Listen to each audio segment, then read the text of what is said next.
What's going on, and welcome back to another Legion gear review. And in this video we're going to be going over the Expedition Units Project SF1 and SF2 soft flasks and have a little bit of a discussion when it comes to setting up water on your kit and potentially utilizing a soft flask as a substitute to your more traditional means of carrying water, to include camelbacks or other types of back-mounted water hydration systems, to hard and soft plastic bottles, to other types of collapsible bottles and or other types of soft flasks, and then also canteens. So we'll kind of talk about all of that. I'll try and talk to some of the strengths and the weaknesses of some of those systems, so that way you kind of have a better idea of what's going on to help you determine what's going to be best for you, your operational environment, and the criteria that you may have when it comes to carrying water, and ultimately how you want to carry water on your kit.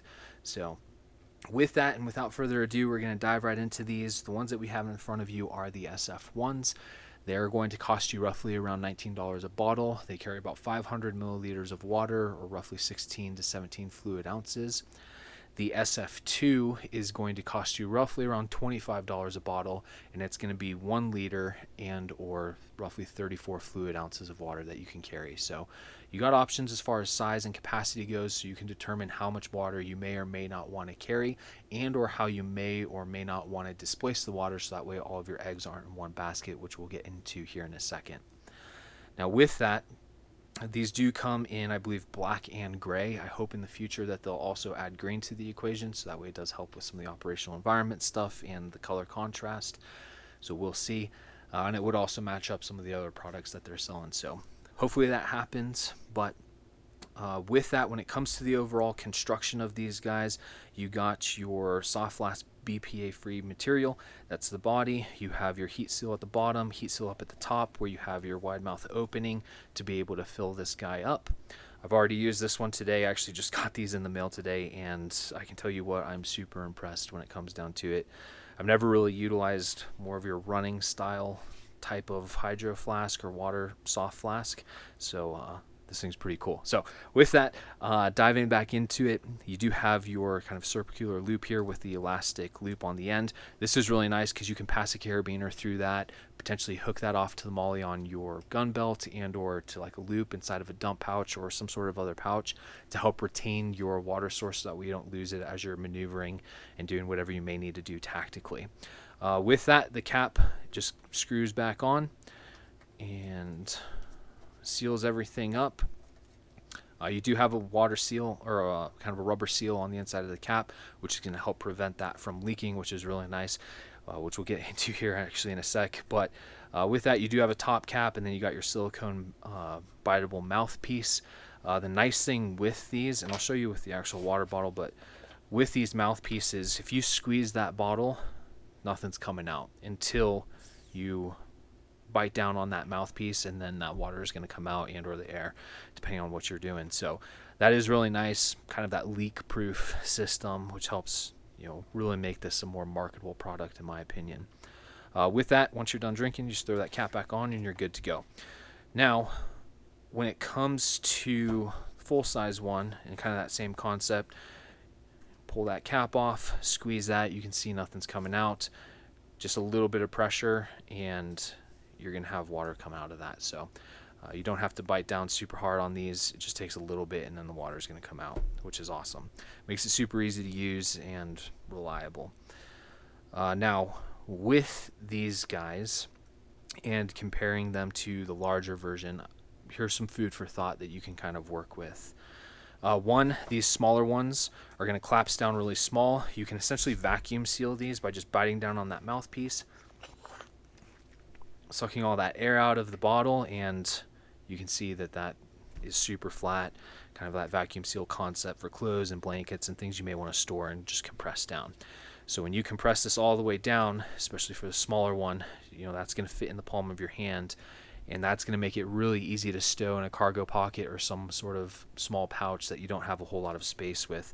So that is a benefit with these smaller guys. The larger ones are going to be a little bit bigger, but hey, it's ultimately up to you on how much water you want to carry and how much water you drink, because some people drink a lot more than others.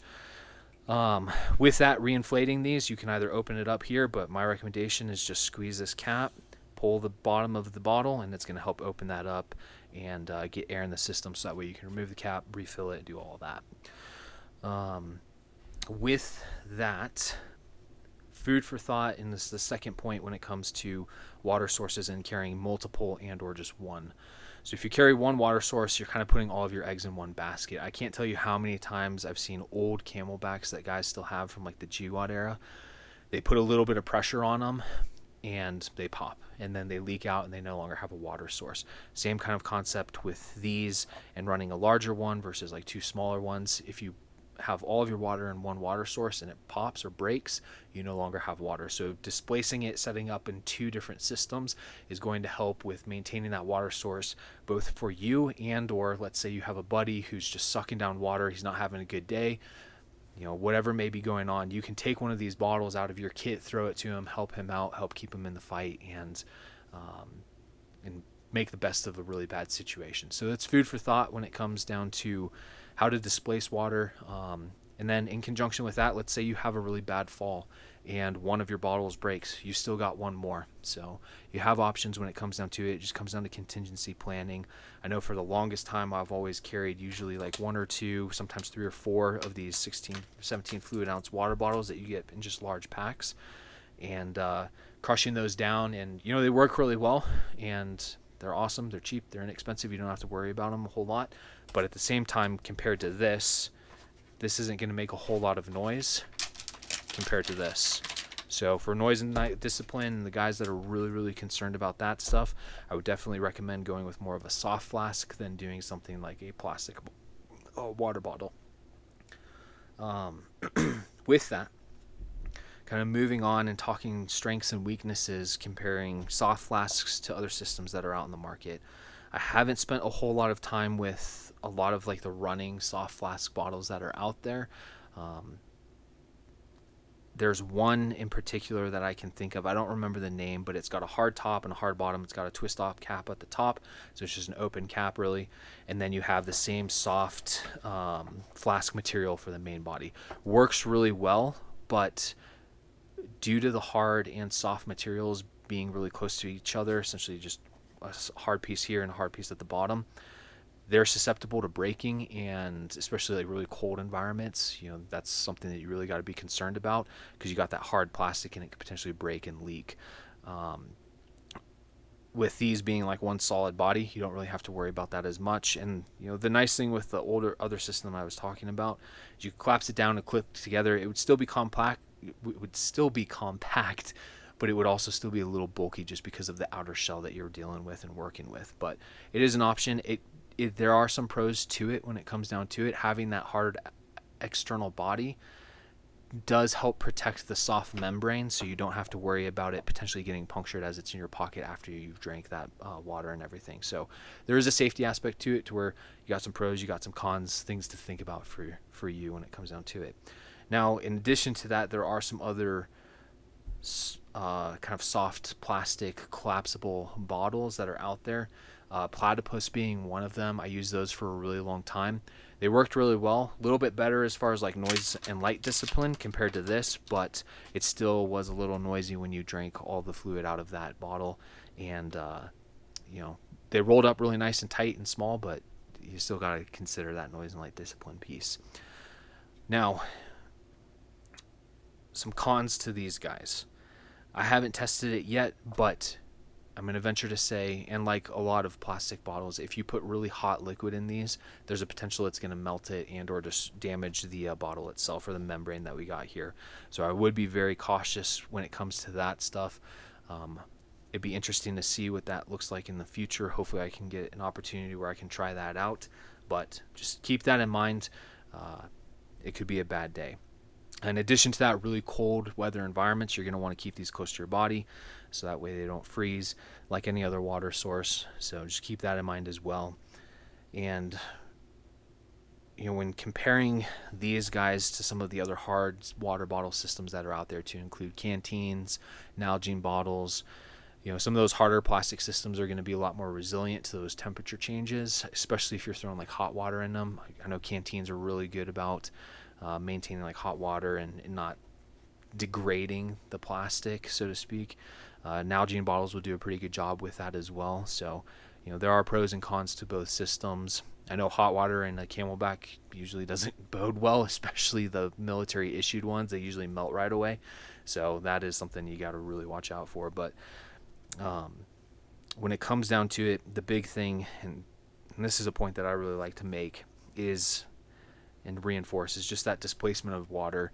You know, I can't tell you how many times high quality and low quality Camelbacks break, and now you're out of water source, especially if you just got one.